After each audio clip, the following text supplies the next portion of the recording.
So, yeah. So, what are your thoughts on dying? Well,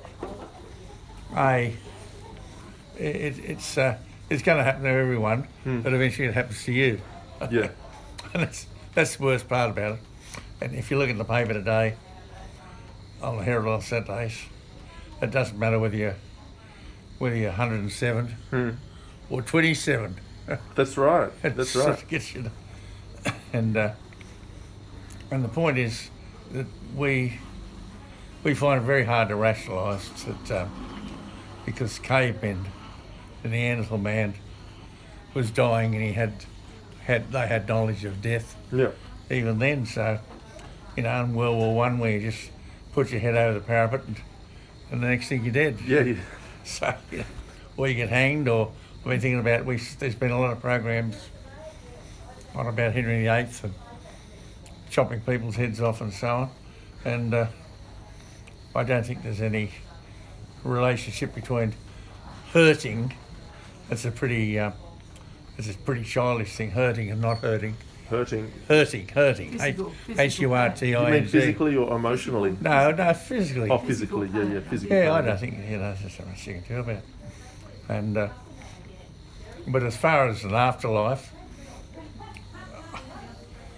you got to be sort of ambivalent. That you find it very difficult to believe that. Well, I don't believe you're gonna meet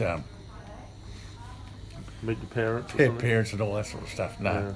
but on the other hand, I'm not sure whether it's just annihilation and bingo after it either. You know, I don't know. Well, no, nobody knows. Nobody knows. No. And it's the same with what we like and what we don't like.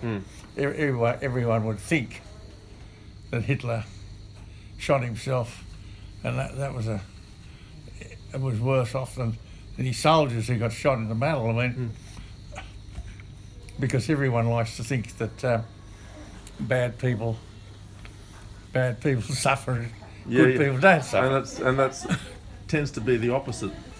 Well, you don't know, do you? You don't know, and that's it. Well, there's plenty of people that have done terrible things and lived into their 90s quite happily. Oh yeah, I know. Yeah. So I think that in a couple of days' time, you just you get drowsier and drowsier because they've taken all the stuff away and you're getting poisons into your body, and then they give you some morphine and that's it. Any thoughts about if you do pass and there's an opportunity to make contact, that you'll send us make yourself known or make your presence known? No one's ever done it in the past. Oh well, on the contrary, I did this. Yeah. Like I do believe, I can't explain. I can't explain ghosts or anything like that. Yeah. And I do think ghosts exist. Yeah. Yeah. Oh, no, I've just heard accounts, like first-hand accounts of people who's, like, someone close to them has passed, and then they're adamant that that person's done or facilitated things to prove that they're watching. Oh yeah, no, that happens a lot, and I maybe the closest I get to thinking about all this is that what's his name, the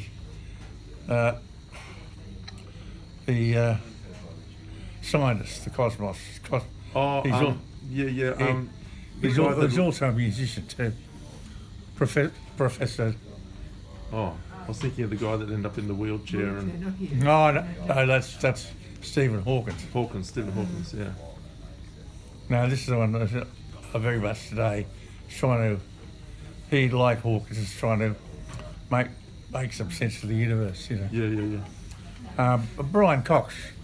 I'm not familiar with Brian Cox. Oh right, look. Look him up. His thing is that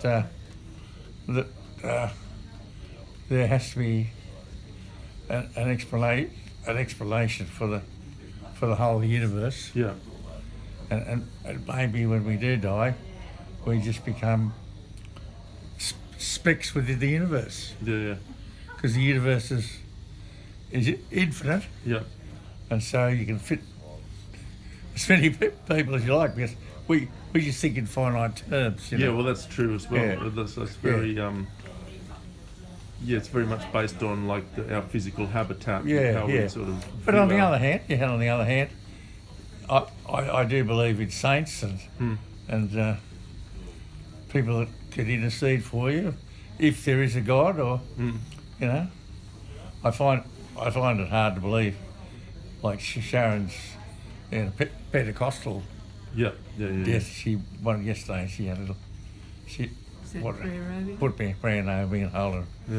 And as long as I believed in Jesus, I'd be okay. Well, I find that hard to believe, but it might be true. Yeah. We don't know. Yeah. Exactly. Yeah. So that just about sums it up. But Yeah. and you can't be, you can't be worried about it. And most people, even though they're scared, even like my father was very scared. He still died. He had a smile on his face. It didn't matter much, did it? Yeah. Well, that's right. Seriously.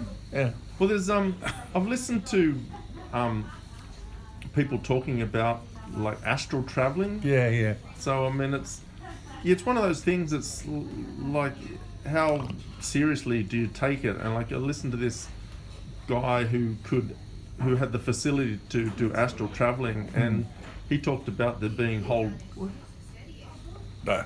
whole other Yeah, dimensions yes, I and do. stuff in oh, there you go. Yeah. That's got water in it. Oh, all right. Yes. Yeah, talked about there being like different dimensions of existence, and that like in the physical world in which we live, that's like only one existence. Do you want some more water? Yeah, a bit more. But how much did the Neanderthal man understand any of this sort of stuff? He did understand life and death and so on.